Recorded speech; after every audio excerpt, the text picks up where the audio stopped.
सो good morning, good afternoon, good evening, कैसे हैं सब लोग? क्या हाल चाल? Welcome back to our channel, welcome back to our classes. So बच्चा पार्टी सब एकदम मस्त, सब पढ़ाई एकदम मस्त कर रहे हैं, एकदम सब बढ़िया चल रहा है। सो उसी कड़ी में आपकी मैं हेल्प करने आ गया हूँ एक नई वीडियो के साथ। और आज हम क्लास 10 का इलेक्ट्रिसिटी कवर करेंगे। बेटा एक वीडियो में कवर नहीं होगा, 2 से 3 वीडियो बनेंगी इनकी। आज हम इसका इंट्रोडक्शन लेक्चर देखेंगे, ठीक है। और बेटा क्या नाम है, 2023 के अंदर जो हमारा मिड टर्म है उसमें इलेक्ट्रिसिटी नहीं आ रहा, बट फाइनल बोर्ड में तो आता ही है, ठीक है। बट कुछ प्राइवेट स्कूल्स हैं जो इलेक्ट्रिसिटी को मिड टर्म में भी दे रहे हैं, ठीक है। सो इस वजह से बहुत सारे बच्चों की मांग थी कि इलेक्ट्रिसिटी को कराया जाए, तो इलेक्ट्रिसिटी को मैं इसलिए लेके आया हूँ। नॉर्मली तो ये आपके लिए हेल्पफुल तो रहेगा ही रहेगा, क्योंकि बोर्ड में तो आ ही रहा है, ठीक है। तो जो बच्चे मिड टर्म से पहले देख रहे हैं, जिनका मिड टर्म में आने वाला है, उनके लिए हेल्पफुल है। मिड टर्म के बाद तो ये आपका हेल्पफुल रहेगा ही, ठीक है। तो बिना टाइम गवाए हम चलते हैं इलेक्ट्रिसिटी की तरफ। तो बड़ा कॉम्प्लेक्स टॉपिक लगता है बच्चों को, ठीक है। जिन्होंने इलेक्ट्रिसिटी अभी तक पढ़ा है या फिर आगे पढ़ेंगे, तो पता नहीं कि बच्चों को ऐसा लगता है कि मतलब कॉम्प्लेक्स है, या फिर वो फॉर्मूले रटते हैं, फील नहीं करते। तो बेटा आज इलेक्ट्रिसिटी को इस तरह से पढ़ेंगे जिससे तुम्हें फील आ जाए, समझ आ जाए कि इलेक्ट्रिसिटी क्या है। सबसे पहले यही समझते हैं कि इलेक्ट्रिसिटी होता क्या है। बेटा इलेक्ट्रिसिटी फिजिक्स की एक ब्रांच है। इलेक्ट्रिसिटी फिजिक्स की एक ब्रांच है। इलेक्ट्रिसिटी फिजिक्स की एक ब्रांच है जहां पर where we will study about charge या चार्जेस। बेटा इलेक्ट्रिसिटी फिजिक्स की एक ब्रांच है जहां पर हम चार्ज की स्टडी करते हैं। अब चार्ज क्या है, ये आज का लेक्चर इंट्रोडक्शन यहीं से स्टार्ट होगा कि चार्ज क्या है। फिलहाल समझेंगे कि इलेक्ट्रिसिटी एक फिजिक्स की ब्रांच है जहां पर हम स्टडी किसकी करते हैं, चार्ज की स्टडी करते हैं, या बहुत सारे चार्जेस की स्टडी करते हैं। दैट्स इट, बहुत सिंपल समझ आया इलेक्ट्रिसिटी है क्या, ठीक है। उसके बाद बेटा इलेक्ट्रिसिटी के अंदर हमारे पास 2 पार्ट आने वाले हैं। इलेक्ट्रिसिटी के अंदर हमारे पास 2 पार्ट आते हैं। एक आता है इलेक्ट्रोस्टैटिक। क्या आता है? इलेक्ट्रोस्टैटिक। और दूसरा आता है हमारे पास करंट इलेक्ट्रिसिटी। क्या आता है बेटा? Current electricity. और जो हमारा चार्ज होता है, ठीक है, अभी मैं समझाऊंगा चार्ज क्या होता है। अभी समझो कि दैट इज एक क्वांटिटी समझो, बस एक क्वांटिटी है चार्ज। अभी मैं बताऊंगा किस तरह की क्वांटिटी है ये। अभी समझो ये जो चार्ज क्वांटिटी है मेरे पास, जब ये रेस्ट पर रहती है, जब चार्ज मेरा रेस्ट पर रहता है और फिर आप उसकी स्टडी करते हो, तो वो पार्ट इलेक्ट्रिसिटी का क्या कहलाता है? इलेक्ट्रोस्टैटिक कहलाता है। और जब आपका चार्ज मोशन करता है, जब आपका चार्ज मोशन करता है यानी रेस्ट पर नहीं रहता, चलता रहता है चार्ज, तब हम जो स्टडी करते हैं वो क्या करते हैं, तब हम उसकी स्टडी करते हैं करंट इलेक्ट्रिसिटी में। और जो हमारा चैप्टर है क्लास 10 के अंदर, उसमें हम करंट इलेक्ट्रिसिटी को ही पढ़ते हैं। हम मेजरली करंट इलेक्ट्रिसिटी को ही कवर करते हैं। इलेक्ट्रोस्टैटिक क्लास 12 के अंदर पहला चैप्टर है फिजिक्स का। क्लास 12 के अंदर पहला चैप्टर है इलेक्ट्रोस्टैटिक, और चैप्टर नंबर 2 भी इलेक्ट्रोस्टैटिक पे ही है, जहाँ पर पोटेंशियल एंड कैपेसिटेंस है। तो इलेक्ट्रोस्टैटिक हमें नहीं पढ़ना, हमें पढ़ना है करंट इलेक्ट्रिसिटी, और उसका भी बेसिक पढ़ना है क्लास 10 के अंदर, ठीक है। इसमें बहुत सारी चीज़ें आपको डीप नहीं समझाई जाती, वो जाके आप क्लास 12 में बहुत ज़्यादा डीप समझते हो। फिर भी हम चीज़ों को अच्छे से समझने की कोशिश करेंगे। तो आपको जैसे कि नॉर्मली समझ आ गया, electricity is a branch of physics where we will study about the what, charge. Charge एक क्वांटिटी है। अभी चार्ज की बात करते हैं, ठीक है बेटा। आज के लेक्चर में हम चार्ज और करंट की ही बात करेंगे और उन पे न्यूमेरिकल रखेंगे। इजी 2-4 न्यूमेरिकल करेंगे और करंट और चार्ज के बारे में पढ़ेंगे, ठीक है। तो सबसे पहले समझते हैं चार्ज, कि ये चार्ज क्या होता है, क्योंकि चैप्टर तो इसी पे है कि इलेक्ट्रिसिटी क्या है। अभी मैंने बताया आपको जैसे कि इलेक्ट्रिसिटी वो ब्रांच है फिजिक्स की जहाँ पर हम चार्ज की स्टडी करते हैं। तो चार्ज क्या है? तो बेटा जैसे कि आप लोगों ने एटम देखा होगा, ठीक है। एटम सबको पता है एटम क्या होता है। जितने भी मैटर होते हैं, मैटर समझते हो ना, मैटर वो जिनके पास कुछ ना कुछ मास हो और वो ऑक्यूपाई करते हो कुछ स्पेस, वो सारे क्या कहलाते हैं? मैटर कहलाते हैं। अब मैटर की स्टेट तीन तरह की होती है, सॉलिड, लिक्विड और गैस। और दुनिया के जितने भी मैटर हैं या जितनी भी चीजें हैं वो सारी किससे बनी होती है? एक फंडामेंटल पार्टिकल से, दैट्स कॉल्ड एटम। एटम के बीचों बीच न्यूक्लियस होता है, एटम के बीचों बीच न्यूक्लियस होता है। ये सारी बातें आप 9th क्लास में पढ़ चुके हो, बट मैं दोबारा रिगेन करा रहा हूँ और रिवाइज करा रहा हूँ, ठीक है। तो न्यूक्लियस होता है, न्यूक्लियस के अंदर, न्यूक्लियस बना किससे होता है? प्रोटॉन प्लस में न्यूट्रॉन से मिलकर बना होता है कौन? न्यूक्लियस। और एटम के चारों तरफ जो चल रहा होता है वो क्या चल रहा होता है? इलेक्ट्रॉन चल रहा होता है। सबको पता है ये वाली बात कि इलेक्ट्रॉन के ऑर्बिट, एटम के ऑर्बिट के अंदर कौन चल रहा होता है? इलेक्ट्रॉन, ठीक है। और ये जो प्रोटॉन होता है इसके ऊपर चार्ज होता है पॉजिटिव, ठीक है। इलेक्ट्रॉन के ऊपर होता है पॉजिटिव और प्रोटॉन के ऊपर होता है पॉजिटिव चार्ज, और इलेक्ट्रॉन के ऊपर होता है नेगेटिव चार्ज। यानी यहां से दो बातें समझ आ रही हैं कि चार्ज क्या है बेटा? Charge it is a fundamental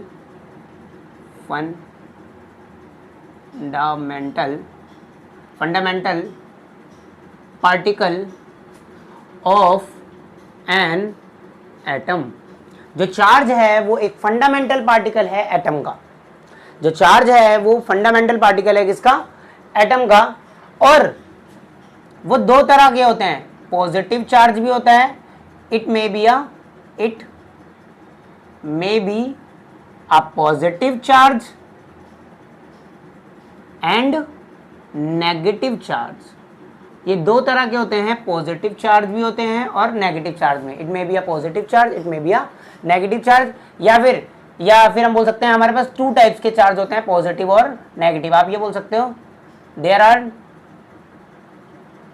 to type of charge, positive charge and negative charge. समझ आया आपको? जैसे कि मैंने क्या बोला कि जैसे एटम है, एटम के बीच में न्यूक्लियस है, न्यूक्लियस बना होता है प्रोटॉन से, प्रोटॉन के साथ न्यूट्रॉन भी होता है, न्यूट्रॉन पे कोई चार्ज नहीं होता, प्रोटॉन पे पॉजिटिव चार्ज होता है। बेटा ये चार्ज की बेसिक यूनिट है, मतलब इससे छोटा पॉजिटिव चार्ज नहीं होता। समझ आ रहा है आपको? चार्ज क्या है? एटम के अंदर जब एटम के जो सब पार्टिकल्स होते हैं, एटम को जब तोड़ते हैं तो उसके जो सब पार्टिकल्स होते हैं उसकी एक बेसिक यूनिट प्रोटॉन होती है, न्यूट्रॉन होती है, तीन फंडामेंटल पार्टिकल्स में टूटता है। जो प्रोटॉन होता है एक बेसिक यूनिट है ये भी, और ये जो इलेक्ट्रॉन है ये भी एक तरह की बेसिक यूनिट है, न्यूट्रॉन भी एक तरह की बेसिक यूनिट है। और इन दो बेसिक यूनिट में से दो यूनिट ऐसी है, प्रोटॉन और इलेक्ट्रॉन, जिनके ऊपर पॉजिटिव चार्ज और नेगेटिव चार्ज होता है। तो कहीं ना कहीं ये प्रोटॉन ही पॉजिटिव चार्ज है और इलेक्ट्रॉन ही नेगेटिव चार्ज है, जो कि एक बेसिक यूनिट ऑफ चार्ज है, ठीक है। इससे यहां से डेफिनेशन समझ आती है। Charge it is a fundamental particle of an atom, there are two type of charge, positive charge and negative charge, ठीक है। ये आपको मैंने फील कराया चार्ज आता कहां से है, चार्ज होता क्या है, एटम के अंदर से आता है, कैसे होता है, ठीक है। इसके अलावा आप इसको ऐसे भी समझ सकते हो, ठीक है। अगर आप केमिस्ट्री से रिलेटेड नहीं करते तो आप ऐसा भी समझ सकते हो कि वो बॉडी,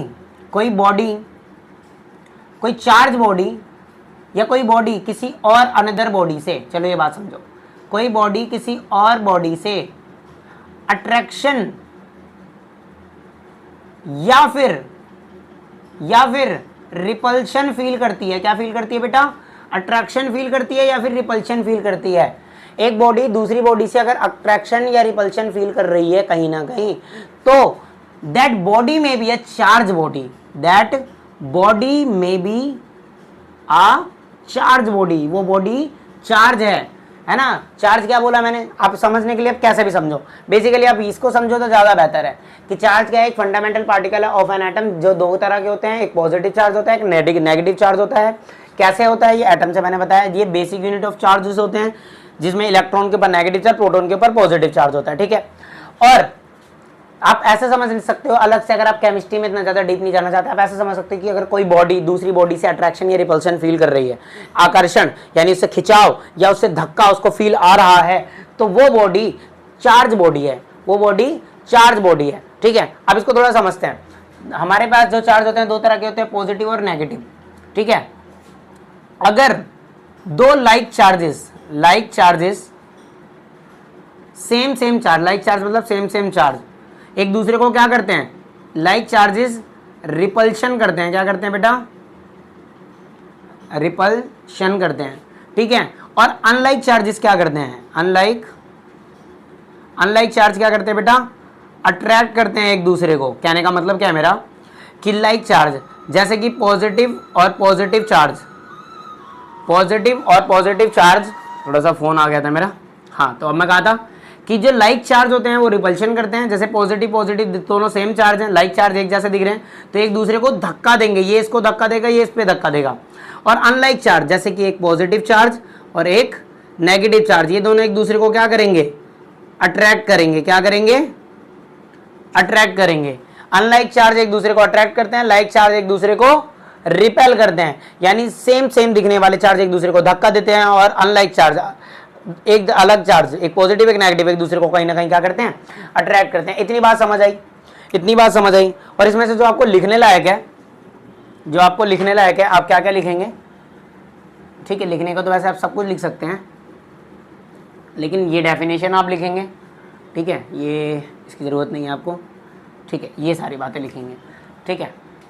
और बेटा चार्ज को डिनोट किससे करा जाता है, इसको डिनोट करा जाता है कैपिटल क्यू से। वैसे स्मॉल क्यू से छोटे चार्ज को भी डिनोट करा जाता है, बाकी क्यू से डिनोट करा जाता है। किससे डिनोट करा जाता है, आपको चार्ज को क्यू से डिनोट करा जाता है, ठीक है। इसकी एसआई यूनिट क्या होती है, स्टैंडर्ड यूनिट क्या होती है, इसकी स्टैंडर्ड यूनिट होती है कूलम,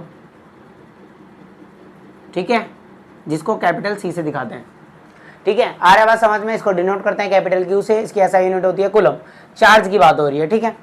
अच्छा, अब हम यहां पर पढ़ते हैं थोड़ा सा quantization of charge, quantization of charge. अब क्वांटाइजेशन ऑफ चार्ज क्या होता है, जरा इसको समझो, ठीक है। देखो क्वांटाइज का मतलब ऐसे पैकेट होता है, ठीक है।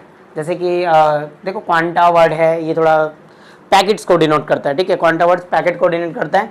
तो क्वांटाइजेशन ऑफ चार्ज का मतलब क्या है, ठीक है। यहां पर क्वांटाइजेशन ऑफ चार्ज का मतलब, मैं सीधा डायरेक्ट तुम्हें पहले फॉर्मूला लिख दूं क्वांटाइजेशन ऑफ चार्ज का। Q बराबर में N इंटू में E क्वांटाइजेशन ऑफ चार्ज का फॉर्मूला होता है। Q बराबर में N इंटू में E क्वांटाइजेशन ऑफ चार्ज का फॉर्मूला होता है। क्वांटाइजेशन ऑफ चार्ज समझाता क्या है, ठीक है बेटा। जैसे कि कोई एक चार्ज बॉडी है, ठीक है, समझो मेरी बात। जैसे कि मेरे पास एक चार्ज बॉडी है, ठीक है, एक बॉडी है मेरे पास, जो चार्ज है, ये फर्क नहीं पड़ता ये पॉजिटिवली चार्ज है या नेगेटिवली चार्ज है, ये बात तो आपको समझ आ गई होगी। अच्छा, एक बात और समझो बेटा कि अगर किसी बॉडी के अंदर पॉजिटिव चार्ज है सिर्फ और सिर्फ, यानी एक्सेस अमाउंट में पॉजिटिव चार्ज है, तो बॉडी कैसी कहलाएगी, पॉजिटिवली चार्ज बॉडी कहलाएगी, पॉजिटिवली चार्ज बॉडी कहलाएगी। समझ आई, एक बात तो ये समझ आ रही है। दूसरी, अगर किसी बॉडी के अंदर सिर्फ नेगेटिव चार्ज एक्सिस अमाउंट में, तो वो कैसी बॉडी कहलाएगी, नेगेटिवली चार्ज बॉडी कहलाएगी। बात समझ आ रही है बेटा। अच्छा, तीसरी बात, अगर पॉजिटिव चार्ज और नेगेटिव चार्ज दोनों सेम अमाउंट में, यानी जितना पॉजिटिव है उतना ही नेगेटिव है, तो वो बॉडी कहलाती है न्यूट्रल बॉडी। क्या कहलाती है बेटा, न्यूट्रल चार्ज बॉडी है, न्यूट्रल बॉडी बोल लो, ठीक है, जिसपे सेम अमाउंट ऑफ चार्ज है, पॉजिटिव भी नेगेटिव भी। तो भाई आप क्वांटाइजेशन ऑफ चार्ज पे आते हैं कि अगर हमारे पास कोई बॉडी है, वो चार्ज है, चाहे वो पॉजिटिव चार्ज है चाहे वो नेगेटिव चार्ज है, ठीक है, मान लेते हैं कोई सा भी चार्ज है, मान लो पॉजिटिव चार्ज है, ठीक है। तो आप ये बात समझो मेरी कि एक बॉडी पे चार्ज है पॉजिटिव, मतलब हो सकता है उसके पास एक प्रोटॉन है, उसके पास क्या है, एक प्रोटॉन है, मतलब एक पॉजिटिव चार्ज। हो सकता है उसके पास दो उस बॉडी के ऊपर है ना, उस बॉडी के ऊपर दो प्रोटॉन है, तो उसके पास दो चार्ज बॉडी है। चलो आपको एक बात समझो, प्रोटॉन पे जो चार्ज होता है वो होता है 1.6 इंटू में 10 की पावर -19 कूलम। प्रोटॉन के ऊपर चार्ज कितना होता है बेटा, 1.6 इंटू में 10 की पावर माइनस कूलम, या फिर आप बोल सकते हो एक बेसिक पॉजिटिव चार्ज के ऊपर, यानी पॉजिटिव चार्ज जो basic unit of positive charge होता है उसके ऊपर चार्ज कितना होता है, 1.6 इंटू में 10 की पावर -19 कूलम। इलेक्ट्रॉन पे भी सेम चार्ज होता है, इलेक्ट्रॉन पे भी सेम चार्ज होता है, बस आगे नेगेटिव लग जाता है, 1.6 इंटू में 10 की पावर -19 कूलम, ठीक है। चाहे बोल दो एक negative basic negative charge unit पे कितना, बेसिक नेगेटिव चार्ज पे कितना चार्ज होता है, -1.6 इंटू में 10 की पावर 19 कूलम। यानी कि आप समझो मेरी बात। अब यहाँ से इसको और इलेबोरेट करते हैं कि अगर मेरी कोई बॉडी है, ठीक है, अगर मेरी कोई बॉडी है, उस बॉडी पे एक प्रोटॉन है, इसका मतलब उसके ऊपर चार्ज कितना होगा बेटा 1.6 इंटू में 10 की पावर -19 कूलम होगा। अब उसी बॉडी पे अगर 2 प्रोटॉन है तो उसका मतलब 2 बेसिक चार्ज यूनिट है ना, ठीक है। आप खुद ही सोचो ना, अगर किसी के पास एक यूनिट ऑफ चार्ज ये है तो 2 यूनिट ऑफ चार्ज कितना होगा 2 इंटू में 1.6 इंटू में -19 कूलम। अब किसी बॉडी पे 3 प्रोटॉन है यानी 3 पॉजिटिव चार्ज हैं, तो इसका मतलब उस पर चार्ज कितना है बेटा 3 इंटू में 1.6 भाई 3 से मल्टीप्लाई कर दो। एक पे इतना चार्ज है तो 3 पे कितना होगा 3 इंटू में ये, यानी आपको ओवरऑल पूरी बॉडी का चार्ज निकालना है। उस बॉडी पे चार्ज कितना है यानी क्वांटाइज्ड चार्ज निकालना है, नेट चार्ज निकालना है। उस बॉडी पे नेट चार्ज निकालने के लिए क्वांटाइजेशन ऑफ चार्ज पढ़ना पड़ता है। अब यहां पर समझो क्वांटाइजेशन ऑफ चार्ज में क्या है, ये जो Q है ये है नेट चार्ज। क्या है बेटा नेट चार्ज, ठीक है। एक बॉडी पे एक प्रोटॉन एक पॉजिटिव चार्ज है तो इतना, 2 चार्ज है तो 2 से मल्टीप्लाई कर दिया, 3 चार्ज है तो इससे मल्टीप्लाई कर दिया। अगर उस बॉडी पे n नंबर ऑफ चार्ज है, n नंबर ऑफ प्रोटॉन है, n नंबर ऑफ प्रोटॉन का मतलब n की वैल्यू कुछ भी हो सकती है, 2 है 4 है 6 है 7 है 8 है 10 है 15, तो आप क्या करोगे n को मल्टीप्लाई कर दोगे 1.6 इंटू में 10 की पावर -19 कूलम से। सेम चीज तो उस बॉडी पे फिर n से मल्टीप्लाई करोगे तो क्या आ जाएगा, क्या उस पर नेट चार्ज आ जाएगा, बिल्कुल आ जाएगा। यही हमारा क्वांटाइजेशन ऑफ चार्ज होता है, यही हमारा क्या होता है बेटा quantization of charge. What is the quantization of charge, देखो Q बराबर में नेट चार्ज, n क्या हो गया, n यही है ना नंबर ऑफ प्रोटॉन या नंबर ऑफ चार्ज, जरूरी नहीं है यहाँ पे प्रोटॉन ही आए बेटा, इलेक्ट्रॉन भी हो सकते हैं। Number of electron, number of proton या नंबर ऑफ नेगेटिव चार्ज या नंबर ऑफ पॉजिटिव चार्ज, यानी basically number of charge. Net charge निकालने के लिए क्या करना है, आपके पास जितने नंबर ऑफ चार्ज है उसको उसकी E क्या है, E है बेसिक यूनिट ऑफ चार्ज। क्या है, बेसिक यूनिट ऑफ चार्ज है, और बेसिक यूनिट ऑफ है ना, बेसिक यूनिट ऑफ चार्ज पे कितना चार्ज होता है 1.6 इंटू में 10 की पावर -19 कूलम। दो चाहे नेगेटिव हो चाहे पॉजिटिव, दोनों का मैग्नीट्यूड सेम होता है, बस नेगेटिव और पॉजिटिव को दिखाने के लिए माइनस या पॉजिटिव साइन से इंडिकेट करा जाता है। अगर वो पॉजिटिवली चार्ज है तो उसके आगे प्लस, अगर वो नेगेटिवली चार्ज है तो आगे माइनस। बाकी एक बेसिक यूनिट ऑफ चार्ज के ऊपर कितना चार्ज होता है 1.6 इंटू में 10 की पावर -19 कूलम। इतनी बात समझ आई। क्वांटाइजेशन ऑफ चार्ज क्या होता है भाई, क्वांटाइजेशन ऑफ चार्ज किसी भी बॉडी पे नेट चार्ज निकालना जाता है। नेट चार्ज निकालने के लिए हम उस पे क्वांटाइजेशन ऑफ चार्ज का फॉर्मूला लगाते हैं, यानी quantized charge net charge overall charge उस बॉडी पे कितना है, that is a quantization of charge. ठीक है, उसको निकालने के लिए क्या फॉर्मूला है, Q इज इक्वल टू में n इंटू में E, कि नेट चार्ज बराबर में नंबर ऑफ चार्ज, कितने नंबर ऑफ प्रोटॉन है, कितने नंबर ऑफ इलेक्ट्रॉन है, कितने नंबर ऑफ चार्ज है, इनटू में बेसिक यूनिट ऑफ चार्ज। जितने भी चार्ज है उनको बेसिक यूनिट ऑफ चार्ज से मल्टीप्लाई कर दो, आपको नेट चार्ज मिल जाएगा। अच्छा एक कमाल की बात ध्यान रखना, n जो होता है ये एक पॉजिटिव इंटीजर होगा, सिर्फ n always be positive integer. मतलब n जो होगा 1 होगा, 2 होगा, 3 होगा, 4 हो सकता है, 5 हो सकता है, 6 7 8 9 10 11 12 कुछ भी, बट वो पॉइंट में नहीं होगा।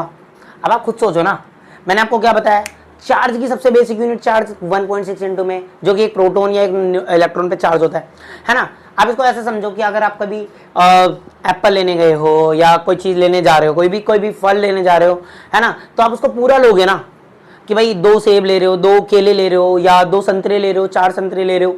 बेसिकली आप कोई फ्रूट्स ले रहे हो या कोई भी चीज़ ले रहे हो तो एक पूरी चीज़ ले रहे हो ना, कभी वो बटकर नहीं मिलती ना, एज इट इज। अब किसी बॉडी पे चार्ज होगा, ऐसा थोड़ी ना होगा 2.5 चार्ज है उसके ऊपर, 2 पूरे चार्ज 1 आधा चार्ज, ऐसा हो ही नहीं सकता। उसके ऊपर या तो पूरे 2 चार्ज होंगे, पूरे 4 चार्ज होंगे, या तो वो उसके बाद 6 इलेक्ट्रॉन कंटेन करेगा, 6 प्रोटॉन कंटेन करेगा। समझ रहे हो, यानी कितने वो नेगेटिव चार्ज या कितने भी पॉजिटिव चार्ज वो कंटेन करेगा, वो पूरे के पूरे एक चार्ज को कंटेन करेगा, ऐसा नहीं हाफ में कंटेन करेगा। दैट्स वाई ये n जो होता है ये ऑलवेज पॉजिटिव इंटीजर। यहाँ n की वैल्यू आपकी हमेशा क्या आएगी, पॉजिटिव वैल्यू आएगी। ठीक है, ये बात समझ आ रही है ना, ये पूरे चार्ज की वैल्यू आएगी कि हाँ भाई इतना इतना चार्ज है। ठीक है, चलो इतनी बात समझ आई, यहाँ तक आपको समझ आया चार्ज क्या है, क्वांटाइजेशन ऑफ चार्ज है। इसका इस पे एक न्यूमेरिकल करके देखें, पहले आप इसको उतार लो। ठीक है, इसका एक क्वेश्चन करते हैं। चलो नॉर्मली इसका अभी फिलहाल एक क्वेश्चन करते हैं, ठीक है, और वीडियो के अंत तक 1-2 क्वेश्चन और देख लेंगे अगर हमारे थोड़ी प्रैक्टिस के लिए। ठीक है, बाकी तो आपके पास एनसीईआरटी है। ठीक है, चल ठीक है, तो हमें बोला गया है कि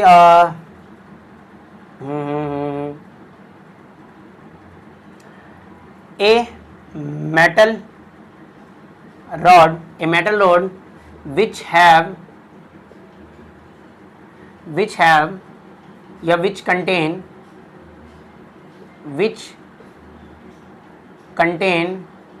10 की power 9 electrons on it. A metal rod which contain 10 की पावर 9 electron on it.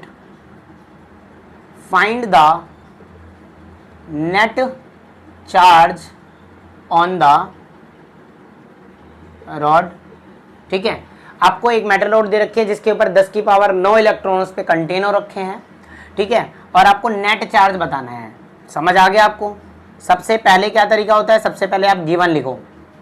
आपको क्या दे रखा है, 10 की पावर 9 इलेक्ट्रॉन दे रखा है, मतलब इतने नेगेटिवली चार्ज है, यानी n की वैल्यू दे रखी है आपको पहले से ही। कितनी दे रखी है बेटा? 10 की पावर 9 दे रखे हैं, ठीक है। और उसके बाद बोला है इलेक्ट्रॉन मतलब नेगेटिवली चार्ज, यानी आपकी E की वैल्यू कितनी होगी? 1.6 इंटू में 10 की पावर -19 कूलम, क्योंकि एक इलेक्ट्रॉन पे इतना ही, आगे माइनस का साइन। अच्छा खैर, अगर जब हम नेट चार्ज निकाल रहे हैं तो इसका माइनस में आएगा। बाकी अगर मैग्नीट्यूड वाइज निकालो तो आपको माइनस लगाने की जरूरत नहीं है। मतलब आपसे पूछे कि इसका मैग्नीट्यूड कितना है, तो मैग्नीट्यूड निकालने के लिए नेगेटिव साइन की जरूरत नहीं है। खैर, अगर आपको ये बात नहीं समझ आ रही तो रख लो, नेगेटिव चार्ज भी रख लो। और आपसे पूछा क्या है, find the net charge on the road, यानी आपसे Q पूछ रहा है। तो कैसे निकालेंगे बेटा? Q बराबर में NE लगाएंगे, ठीक है। Q N की वैल्यू कितनी है? 10 की पावर 9 इंटू में E की वैल्यू कितनी है? -1.6 इंटू में 10 की पावर -19, ठीक है। आ रही है बात समझ में? अभी देखो बेस सेम है, पावर विल बी ऐड, ठीक है। ये 9 है और ये माइनस का 19 है, 19 में से 9 गए, कितने बचेंगे? 10। तो माइनस का 1.6 इंटू में 10 की पावर माइनस का 10 कूलम, ये आ गया इस पे नेट चार्ज। नेट चार्ज का जो मैग्नीट्यूड है वो कितना है? 1.6 इंटू में 10 की पावर -10। और ये नेगेटिव चार्ज क्या दिखा रहा है कि उस बॉडी पे जो भी चार्ज है वो नेगेटिवली चार्ज है, ठीक है। लेकिन अगर आप पेपर में करते हो तो अगर ये माइनस साइन नहीं लगाते तो इससे आपको सिर्फ ये पता लगेगा उस बॉडी पे कितना चार्ज है, नेगेटिव है या पॉजिटिव है। यानी ये नेगेटिव जो साइन होता है ये सिर्फ क्या इंडिकेट करता है कि जो चार्ज है वो नेगेटिवली चार्ज है या पॉजिटिवली चार्ज है। आया बात समझ में? आया बात समझ में आपको? बिल्कुल ईजी है। चलो ठीक है, आगे बढ़ते हैं। बेटा दूसरा टॉपिक की बात करें हम करंट की। अब करंट क्या होता है बेटा? ठीक है, आपने सुना होगा कि भाई इसमें इतना करंट जा रहा है, उसमें इतना करंट जा रहा है। करंट वर्ड तो सुना ही होगा, ठीक है, कि करंट होता क्या है। तो बेसिकली करंट है क्या? अब कोई हमारे पास वायर है बेटा, कोई भी हमारे पास वायर है या कंडक्टर है ना, आपको उसमें बताना है कि भाई इसमें करंट कितना है, इसमें करंट कितना है। यानी कि पहली बात तो आप समझो करंट क्या है। करंट बेटा एक तरह की एनर्जी है। क्या है बेटा? करंट क्या है? एक तरह की एनर्जी है। और जिस एनर्जी की रिक्वायरमेंट होती है हमें, जिस एनर्जी की रिक्वायरमेंट होती है हमें किसी भी अप्लायंसेस को चलाने के लिए, जैसे आपका टीवी, फ्रिज और आपका पंखा यानी फैन, ठीक है, बल्ब, इन सबको चलाने के लिए एनर्जी रिक्वायरमेंट होती है। और एनर्जी रिक्वायरमेंट के लिए वो एनर्जी हम क्या देते हैं? इलेक्ट्रिक करंट देते हैं। चाहे इलेक्ट्रिक करंट बोलो या करंट बोलो, यानी करंट एक तरह की क्या है? एनर्जी है। अब ये एनर्जी बनती कैसे है सर? ये वाली बात समझते हैं, एनर्जी बनती कैसे है। तो अगर किसी भी वायर या किसी भी कंडक्टर में, किसी भी वायर या किसी भी कंडक्टर में जब हमारा इलेक्ट्रॉन फ्लो करता है, जब इलेक्ट्रॉन चलता है, ठीक है, जब इलेक्ट्रॉन हमारा चलता है तो वो अपने अपोजिट डायरेक्शन में एक एनर्जी को प्रोड्यूस करता है, ठीक है। वैसे ऐसा बोला नहीं जाता है, ऐसे मैं समझाने के लिए बोल रहा हूँ कि आपको बहुत ज़्यादा इजीली समझ आए। बाकी लोग बोलते हैं कि इलेक्ट्रॉन से एनर्जी बनती है, दैट्स एनर्जी इज करंट, और फिर बोलते हैं वो करंट अपोजिट डायरेक्शन में होता है। मैं आपको सीधा बोल रहा हूँ, आप ऐसा समझो कि इलेक्ट्रॉन जब चलता है, जब इलेक्ट्रॉन फ्लो करता है, इलेक्ट्रॉन समझते हो ना सब लोग। अब जिसको ये नहीं पता ना यार, फिर समझ लो यार वो तुम क्लास 10th में, मतलब यार क्या कर रहे हो यार, प्लीज़ यार समझ क्या हो उसे, इलेक्ट्रॉन क्या होता है। नहीं तो अभी थोड़ी देर पहले ही बताया था मैंने। हाँ, तो क्या बोला मैंने? इलेक्ट्रॉन जब हमारा चलता है, जब इलेक्ट्रॉन चलता है, एक नेगेटिवली चार्ज जब चलता है किसी वायर के अंदर, किसी कंडक्टर के अंदर, सबको पता है सब किससे बने होते हैं? वायर सब किससे बने होते हैं? सब एटम से बने होते हैं, क्योंकि every each matter in the universe will made up of very tiny particles that's called atom, and the atom have three subatomic particles, that's electron, proton and neutron, where the electron is a negatively charged particle and they will be move around in the wire. ठीक है, जब electron किसी wire में चलता है, flow करता है, तो वो अपनी अपोजिट डायरेक्शन में एक एनर्जी बनाता है। या आप ऐसा समझो कि वो फॉर्म करता है, जब वो चलता है तो वो एक फॉर्म करता है, क्या फॉर्म करता है, एक एनर्जी फॉर्म करता है, एक एनर्जी को बनाता है, और that's energy is called current. यही एनर्जी क्या कहलाती है बेटा, करंट कहलाती है। ये बात सबको समझ आ रही है, सबको समझ आ रही है। इलेक्ट्रॉन चलेगा, फ्लो करेगा, फॉर्म करेगा, energy, that's energy is called current. यार बड़ी सिंपल सी बात, और हमेशा बात ध्यान से समझो। जिस डायरेक्शन में इलेक्ट्रॉन चल रहा है, डायरेक्शन देखो इलेक्ट्रॉन की ये है, ये ऐसे मस्त चल रहा है इस तरफ, इलेक्ट्रॉन की डायरेक्शन इस तरफ है। जिस डायरेक्शन में इलेक्ट्रॉन चलेगा उसकी अपोजिट डायरेक्शन में करंट बनेगा। यानी करंट कैसे चल रहा होगा, करंट चल रहा होगा इस डायरेक्शन में। आ रहा है समझ में, आ रहा है समझ में। बहुत सिंपल बात है, बहुत ज़्यादा सिंपल बात है। इलेक्ट्रॉन चलेगा, इलेक्ट्रॉन मस्त चलेगा, जैसे जैसे चलेगा अपनी तरफ से वो एक एनर्जी बनाएगा, that's energy is called current. वो एनर्जी क्या होगी, करंट होगी। और जिस डायरेक्शन में इलेक्ट्रॉन चलेगा उसकी अपोजिट डायरेक्शन में कौन चलेगा बेटा, करंट चलेगा। बड़ी सिंपल सी बात है, समझ आ रही है क्या आपको? बिल्कुल आ रही है, बहुत ज़्यादा बढ़िया। ठीक है, अगर आपको ये बात समझ आ रही है तो आप फील कर रहे हो बेटा, ये जो वर्ड लिखा है ना ये ऐसे नहीं लिखा, आपको फील आ रही है फिजिक्स इलेक्ट्रिसिटी का, मजाक नहीं। इसको वीडियो को देखने के बाद ना मुझे इतना भरोसा है कि आपको कहीं और जाने की जरूरत नहीं पड़ेगी। ठीक है, कि ये टर्म मेरे को बिल्कुल समझ नहीं आ रही। आज आपको करंट, चार्ज, और हर वीडियो में मेरी आपको जो भी टर्म पढ़ाई जाएगी वो एकदम क्रिस्टल क्लियर रहेगी, एकदम उसको बारीक से समझाऊंगा मैं। ठीक है, बाकी फिर भी अगर आपको नहीं समझ आ रहा तो क्या है ना, लेकिन फिर भी मैं पूरी कोशिश करता हूँ बेटा समझ आए। ठीक है, चलो, तो मैंने क्या बोला, अब करंट की डेफिनेशन क्या हो जाती है, the rate of flow of charge is called current. कि किस रेट से चार्ज फ्लो कर रहा है वो मेरा करंट कहलाएगा। ठीक है, चलो एक बात तो समझ आ गई मेरे को कि इलेक्ट्रॉन फ्लो करेगा, वो एक एनर्जी बनाएगा, दैट इज करंट। ठीक है, अब यहाँ पर ये रेट की बात हो रही है बेटा, ये वाली बात समझो, ये वाली बात समझो। ठीक है, अब आप कंपेयर करो, दो कंडक्टर को कंपेयर करो। कंडक्टर नंबर 1 यानी एक वायर इधर ले ली जिसको कंडक्टर नंबर 1 बोल रहे हैं, वायर नंबर 1 बोलो, वायर नंबर 1। इसमें 1 2 3 इलेक्ट्रॉन चल रहे हैं। ये वायर नंबर 2 है, इसमें 1 2 3 4 5 6, इसमें 6 इलेक्ट्रॉन चल रहे हैं। अब आप एक बात बताओ, इसमें भी सब इसी डायरेक्शन में चल रहे हैं, इसमें भी सब इसी डायरेक्शन में चल रहे हैं। ठीक है, तो आपको बताना है, आपसे मैंने बोला कि बेटा आप मेरे को बताओ कि भैया कि करंट किस में ज़्यादा है। आप करंट कैसे बताओगे, करंट कैसे बताओगे? तो आप एक काम करो, देखो अगर करंट बताना हो तो वायरें तो बहुत बड़ी बड़ी होती है बेटा, बहुत ज़्यादा बड़ी बड़ी। अब क्या ये थोड़ी ना है कि मेरे पावर हाउस से चलती हुई वायर जो मेरे घर तक आ रही है उस वायर को मैं जाके नापूं। एक काम करता हूं, उस वायर का एक छोटा सा हिस्सा लेता हूं मैं, उस हिस्से पे मैं अपनी नजर गड़ाता हूं कि 1 सेकंड या 10 सेकंड या जो भी एक टाइम ले लो, एक टाइम पर, एक पर यूनिट टाइम पे ले लो, एक पर सेकंड पे या पर यूनिट टाइम पर कितने इलेक्ट्रॉन पास हो रहे हैं इस वायर से। इतनी वायर है, ये देखो मैंने भी वायर के 2 छोटे छोटे हिस्से काटे हैं, जिसको मैंने वायर नंबर 1 बोला, एक वायर नंबर 2 बोला। और मैं सेम मान लो इनका एरिया सेम है, इनका ब्रेथ सेम है, मतलब इनका एरिया वॉल्यूम वगैरह सेम है, दोनों का सब कुछ सेम है, लेकिन इस वायर में 3 इलेक्ट्रॉन जा रहे हैं, इस वायर में 6 इलेक्ट्रॉन जा रहे हैं। 6 इलेक्ट्रॉन ज़्यादा एनर्जी बनाएंगे, सही बात है, ये बात समझ आ रही है आपको।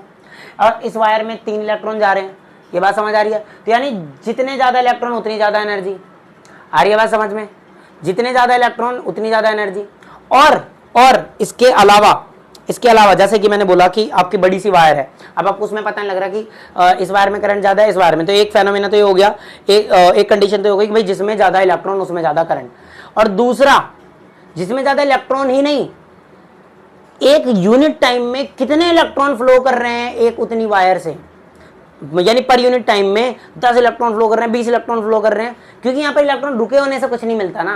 इलेक्ट्रॉन जब तक फ्लो नहीं करेगा तब तक एनर्जी नहीं बनेगी ना सर। तो यानी कि एक पर यूनिट टाइम में कितने यूनिट टाइम में, एक पर यूनिट टाइम में कितने इलेक्ट्रॉन फ्लो कर रहे हैं, पर यूनिट टाइम में कितने इलेक्ट्रॉन फ्लो कर रहे हैं, ये बताएगा मुझे कितना करंट है इसका, है ना। 2 वायर में आपको कंपैरिजन कर बोला इसका करंट कितना है, इसका करंट क्या है ना, वायर नंबर 1 वायर नंबर 2।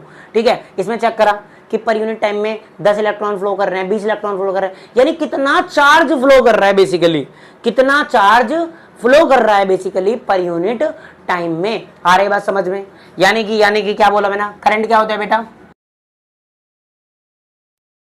तो बेटा अभी वीडियो मेरा ख़त्म हो गया था, तो लास्ट में मैंने देखा कि यहाँ करंट के बाद जहाँ से मैं आपको फॉर्मूला बता रहा हूँ वहाँ पर मेरी आवाज़ म्यूट हो गई थी किसी टेक्निकल इशू के कारण, जहाँ पर मेरा माइक पता नहीं क्यों बंद हो गया था, थोड़ी देर बाद अपने आप ऑन हो गया था। तो पूरी वीडियो में सिर्फ बीच में थोड़ा सा मेरा माइक ऑफ रहा है, तो उस क्लिप को मैं हटाकर यहाँ पर ये वाली क्लिप रिप्लेस कर रहा हूँ, और उसके लिए मैं आपसे माफ़ी भी मांगता हूँ, ठीक है, सॉरी फॉर दिस।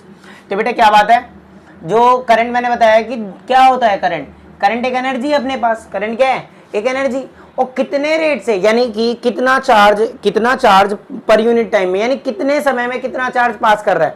ठीक है, मैं एक घड़ी लेके बैठा हूँ, समझ रहे हो ना मेरी बात, मैं घड़ी लेके बैठा हूँ, मैंने टाइम फिक्स कर दिया, पर यूनिट टाइम फिक्स कर दो, मतलब आप पर यूनिट में देखना चाहते हो तो पर यूनिट में, अदरवाइज आप दो वायर के बीच में जब कंपैरिजन कर रहे हो तो एक फिक्स टाइम ले लो। मैं 10 सेकंड में देखूंगा, मैंने 10 सेकंड का टाइम अला वो लगाया अपना घड़ी में टाइमर, और दोनों वायर के ऊपर जो मैंने छोटे छोटे हिस्से काटे थे दोनों वायर को देखना शुरू करा, और मैंने देखा कि इतने टाइम में कितना चार्ज एक वायर से पास हो रहा है और उतने ही टाइम में दूसरी वायर में कितना चार्ज फ्लो हो रहा है।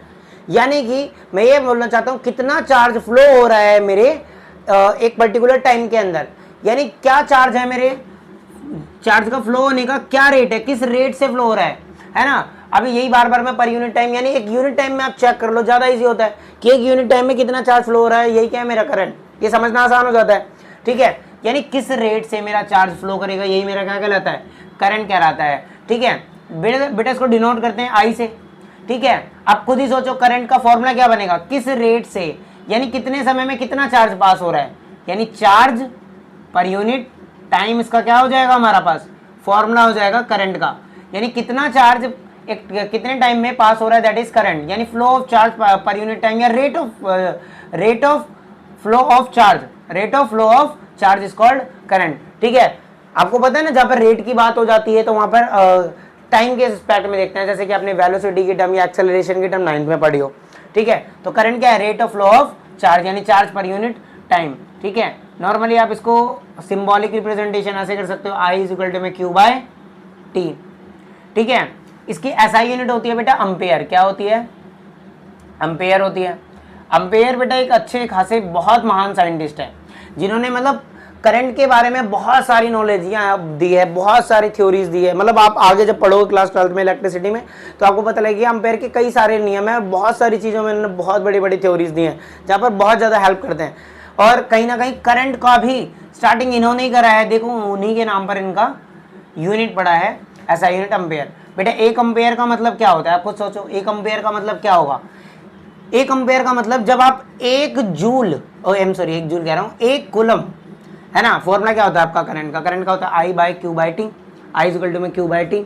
अब अगर आई की वैल्यू 1 अम्पेयर है, इसका मतलब क्या है, ये दोनों भी 1 1 रहे होंगे, 1 बाय 1 तभी तो 1 आया होगा, यानी कि एक कूलम चार्ज 1 सेकंड तक आप दोगे तो कितना करंट दिया आपने, समझ रहे मेरी बात, एक वायर में से 1 कूलम चार्ज 1 सेकंड तक पास करो, इसका मतलब कितना करंट दिया आपने, 1 अम्पेयर। फील आ रहा है, मैंने बोला 1 कूलम चार्ज 1 सेकंड तक जब पास होगा तो उसी को क्या कहेंगे, 1 अम्पेयर। 1 अम्पेयर का मतलब 1 coulomb per second, 1 coulomb charge पर सेकंड जा रहा है अगर किसी में, तो उसका मतलब उसमें कितना करंट जा रहा है, 1 अम्पेयर करंट जा रहा है। आ रही है बात समझ में, बहुत ईजी है। अगर किसी को लिखा हुआ 2 अम्पेयर करंट, इसका मतलब समझ रहे हो आप कि 2 कूलम चार्ज 1 सेकंड में, यानी per unit charge per unit time में 2 कूलम चार्ज किसी वायर से पास हो रहा है, फ्लो कर रहा है, दैट इज कॉल्ड, इसलिए उसका कितना करंट है, 2 अम्पेयर।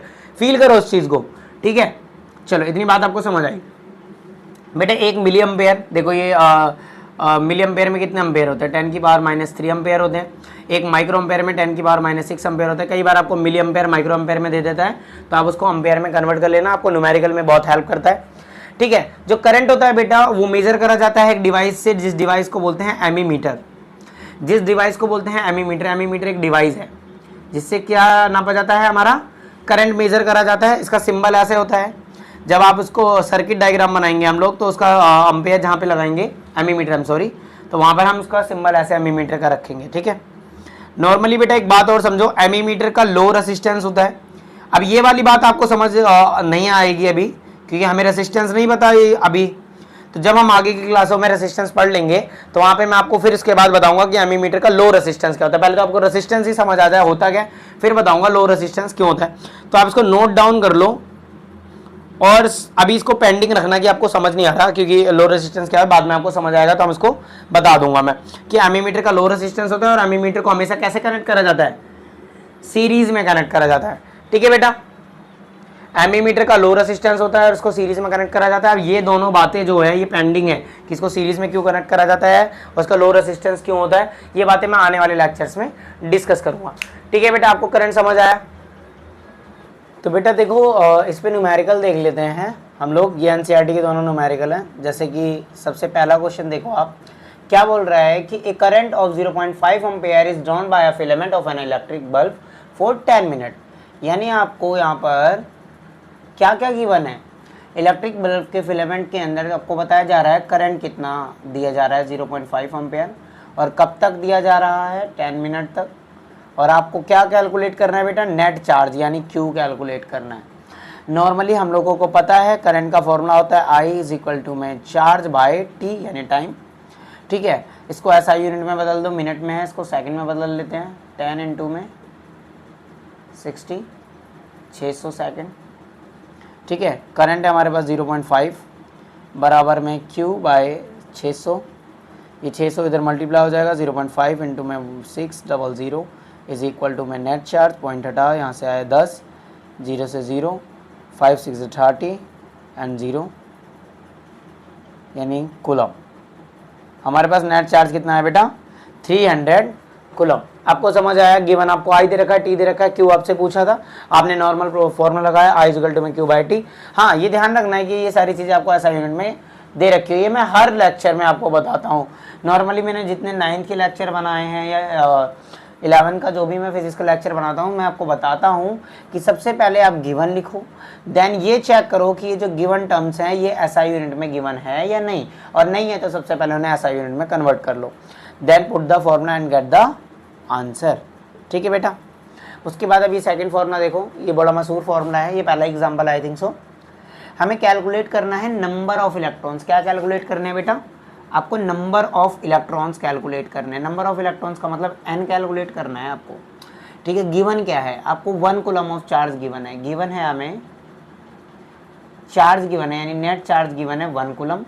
आपको नंबर ऑफ इलेक्ट्रॉन्स कैलकुलेट करने यानी n की वैल्यू कैलकुलेट करनी है, और आपको पता होता है कि एक इलेक्ट्रॉन पे चार्ज होते हैं 1.6 इंटू में 10 की पावर -19 कूलम। ठीक है, इलेक्ट्रॉन्स की बात हो रही है, नेगेटिव चार्ज आएगा। ठीक है, बाकी अगर मैं सिर्फ मैग्नीट्यूड, आपको पता है n की वैल्यू क्या होती है, नंबर ऑफ इलेक्ट्रॉन, एक क्वांटिटी होती है। ठीक है, नंबर ऑफ इलेक्ट्रॉन की 1 है, 2 है, 4 है, 5 है, 6 है, तो यहाँ नेगेटिव साइन लगाना जरूरी नहीं है। क्यों? क्योंकि Q इज इक्वल टू में NE, हमें क्या निकालना है n, तो E को इधर भेज दो, Q बराबर में E। अब यहाँ पर E को मैं नेगेटिव रखूँगा तो मेरा n क्या आएगा, नेगेटिव आएगा।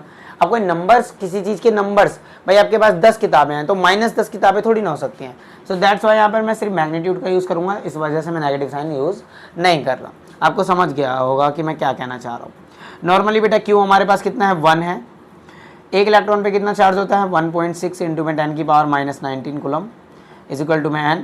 बेटे -19 ऊपर चला जाएगा हमारे पास, तो क्या आ जाएगा 10 की पावर प्लस का 19 अपॉन में 16, ये हमारा आ गया n के बराबर।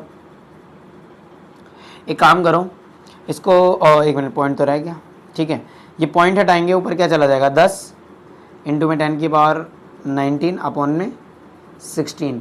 एक काम करो, ये 19 है यानी कि ये 10 जो 1 है, 1 के बाद 19 बार 0 है, तो एक 0 इसको हम ट्रांसफ़र करेंगे, इधर आ जाएगा 100 बाय 16 इस इंटू में 10 की पावर इधर बच जाएगा 18। देन आप इसको सॉल्व करेंगे। ठीक है, 16 बाय 100 को सॉल्व करेंगे तो आपका करीबन आंसर आएगा 6.25 इंटू में 10 की पावर 18। सो हमारे 1 कूलम चार्ज में कितने नंबर ऑफ इलेक्ट्रॉन्स होते हैं, 6.25 इंटू में 10 की पावर 18 इलेक्ट्रॉन्स होते हैं। ठीक है, ये हमने 2 क्वेश्चन एनसीईआरटी के करे। बाकी जब मैं आपका ये पूरा चैप्टर इलेक्ट्रिसिटी का करा दूंगा तो उसके बाद मैं एक क्वेश्चन सीरीज लेके आऊँगा, प्रैक्टिस क्वेश्चंस लेके आऊँगा। उससे पहले मैं पूरा एनसीईआरटी का, खासकर इस चैप्टर के लिए मैं एनसीईआरटी का एक क्वेश्चन आपको एक्सरसाइज का डिस्कस करवाऊंगा हमारे लास्ट वीडियो के अंदर। आज ये पहला इंट्रोडक्शन वीडियो था कि इलेक्ट्रिसिटी होती क्या है, जहाँ पर आपने चार्ज भी सीखा क्या होता है, इलेक्ट्रिसिटी सीखा क्या होता है, कि इसको कहाँ पढ़ा जाता है, ये कौन सी फिजिक्स की ब्रांच है, नॉर्मली चार्ज पढ़ा और हमने करंट पढ़ा। ठीक है बेटा, नेक्स्ट वीडियो में हम पोटेंशियल डिफरेंस पढ़ेंगे और कवर करने की कोशिश करेंगे साथ में ओम्स लॉ।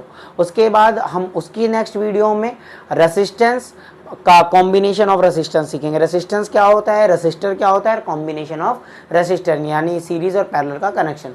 नाउ अगले में हीट और पावर वगैरह देखेंगे, ठीक है। और नॉर्मली ये 3 से 4 हमारी वीडियो रहने वाली है। सो आप यहाँ तक अगर बने रहें, आपने को ये वीडियो समझ आई तो प्लीज़ इसको शेयर करो, ठीक है। उन लोगों तक पहुँचाओ जिनको इसमें ज़्यादा कन्फ्यूज़न है। बाकी जो भी डाउट है अगर इससे रिलेटेड अगर कोई चीज़ आपको लगती है कि अगर आपको समझ नहीं आई तो प्लीज़ आप मेरे को कमेंट करो। बाकी आज की वीडियो में इतना ही था, ठीक है। पढ़ाई करते रहो। Thank you very much.